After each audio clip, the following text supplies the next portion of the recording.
Hey guys, what's poppin'? I'm MasterMinifigure, and today I'll be reviewing the LEGO Ideas Pirates of Barracuda Bay. This awesome set comes with 12,545 pieces and has 8 minifigures. Now, you may not know this, but this set is based on the LEGO 1989 Black Seas Barracuda, and I feel that this set will bring back a lot of memories for our older LEGO collectors. This set just has so many intricate details that I could not wait to review this for you guys. Anyways, let's get the review started with a quick look at our minifigures. Up first, we have the Broadside Brothers Starboard Import. Next, we have the two gals of the set, Robin Lou and Lady Anchor. Then, we have Jack Dark Shark Doubloons and the feared Captain Redbeard. And finally, we have Tatooga and Quartermaster Wriglins. Now that we have all the minifigures out of the way, it's time for an overview of the set itself. Since this is such a big set, I've decided to review one half at a time. Starting with the first half that you build, looking at the top deck area, there is a cannon next to some storage boxes and a barrel of swords. On the other side, you can find some bottles of rum, and in the back, there is what appears to be a dead prisoner that has turned into a skeleton.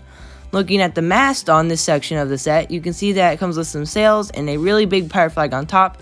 Moving our way down, there is this really long piece which you can attach minifigures to. Looking at the bottom, there isn't much to see. I just wanted to point out how they did those slanted wooden boards. I think it adds more detail to the set, and how if you turn this set to the side, next to this big palm tree, you can see this tiki looking statue that is half submerged in the sand.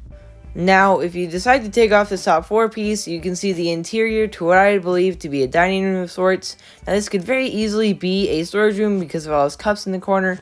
I don't really know, but in the back we do see a signed letter next to a candlestick, and in the front there is this big door which you can open or close. And if we look at the back of the set, we can see a bedroom that has 2 beds with a bucket and a desk in the corner with a candle and a pirate hat. Also, if you didn't know, there are these windows on the side of the set. These can of course open to maybe let in more light or just for aesthetic purposes. Moving on to the second half of the set, this section is personally my favorite. I feel like the designers were really creative with some of their choices of detail, and I really like how the different parts of the ship are separated. I think it looks really cool and it's super creative. First things first, let's look at the hull of the ship. I really like what they did with these joint pieces to give it this slanted look. And if we look at the interior of the ship, it's pretty dark, but in there is a toilet and a bucket. Also on the top, there is this wheel that you can spin, and this of course deploys an anchor, which you can pull out or adjust however you want. And don't worry if you pull it out too far, you can always wind it in the opposite direction to bring it back. Now looking at this back section of the ship, if we turn this around, we can see the interior to what would be a kitchen. In there we can see maybe some fish and biscuits being prepared, and in that pot maybe some stew.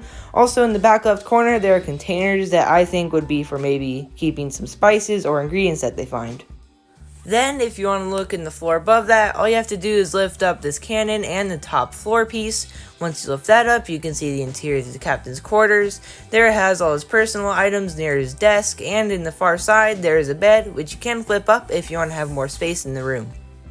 Now taking a closer look at some of the parts of the set, in the back there's a skeleton next to a pig. That little area underneath the back of the ship has some storage and steps leading up to the main deck. And underneath that main deck, there is a little pirate chest. If you go ahead and pull that chest out, you fill it with some LEGO gold, so it's kind of like a little hidden treasure thing going on.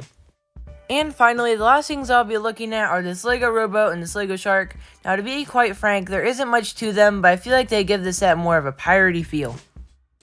Anyways, I think that pretty much sums it up for this set. I will be releasing a part 2 later this week of me building it in its second form. Please make sure that if you don't want to miss that, you hit the subscribe button and turn on that notification bell so you're notified when I release that video. Again, thank you so much for watching, and I'll see you in the next one.